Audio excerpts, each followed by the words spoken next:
sticking out pretty far. I got a microphone in there. I drilled through the bottom of the case. I was able to get a mic in there. And hopefully it's working right now. Now it's starting to rain, man. I'll try to stay out as long as I can for this test. Just when they said it was going to rain, it starts raining. Oh man, why can't they be wrong like they used to be? The weathermen are pretty accurate these days.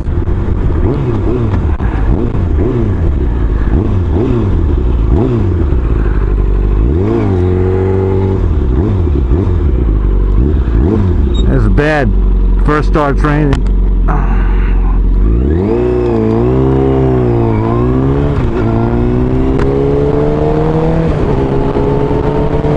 No bueno.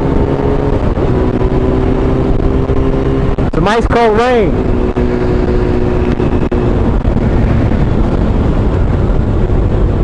Lluvia frío. No bueno.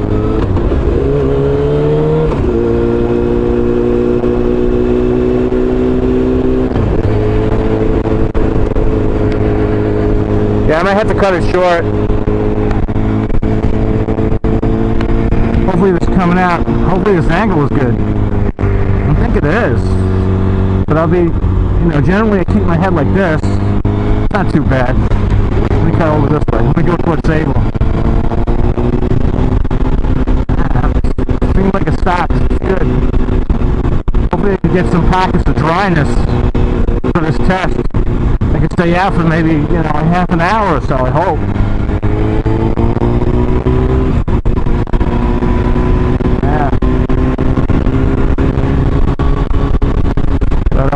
Yeah, when I ride, one of the safety tips a rule that I use for myself is I use my right of way to keep moving.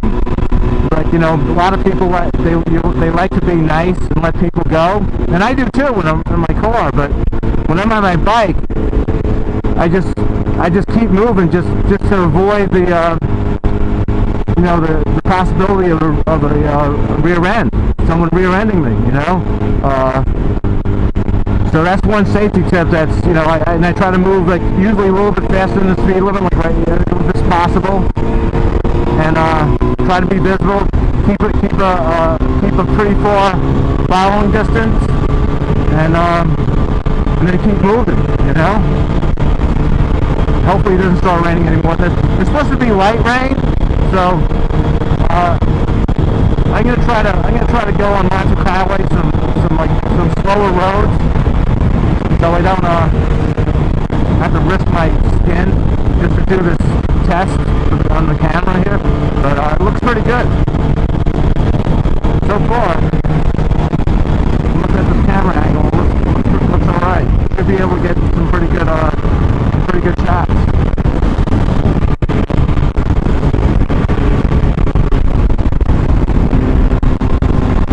Yeah, I can't stay out too long if it gets any heavier than this. I'm pretty close to my house, so it's not so bad. So I can just maybe do a loop, go up, hit Montauk Highway.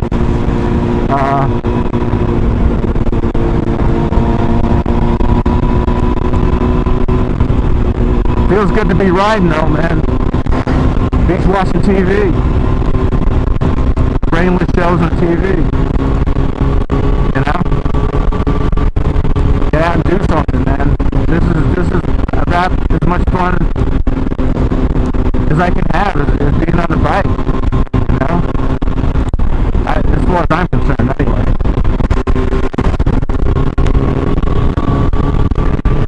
Yeah, it's no good, man. I really don't like the rain. I'm not totally used to this motorcycle. I mean, it's been a few months, but I've only had limited riding, since I guess September when I got it. Probably put a little over 1,000 miles on it, but I hadn't ridden for 20 years. My son was growing up, so I kind of put it on the back burner, riding. So I'm just getting back into it. The last bike I had was a 1987 Kawasaki 600 Ninja. It was a red, white, and blue one. It was like the first one they made. 1986 was actually the first one they made. I got the 87, brand new, $3,000 from the dealer. It shows you how prices have come up since then. It was a good bike. I still have it, but it's off the road. It's in disrepair. It needs a lot of work, and I don't know if it's worth for me to do that. I'm going to see if I could clear out my garage some and get the initiative or ambition to be able to do that. I might work on it, get it back on the road. It's going to be kind of hard because I now that I got this 2000 R1, 2000 Yamaha R1, I don't feel like putting that bike on the road. I mean, it's heavier than this one by about, I think about 40 pounds, if I'm correct. People that really want to know could look that up, but I'm pretty sure. I mean, it was 470 wet weight, I believe. This one's much lighter, and it handles a lot better. Obviously, it came a long way from 1987 to 2000. This motor is excellent. It has a lot of work to it. This motor has the previous owner had put pistons, connecting rods, jet kit, a T1 Force exhaust system, I believe, and with those mods, I'm not sure, maybe a cam. I got to get the paperwork. The guy I bought it from wasn't the one that did the work. He just acquired the bike from him, and he sold it to me for a reasonable price. For like a bike that had 16,000 miles, I paid $27.50, and it was in good shape. I checked.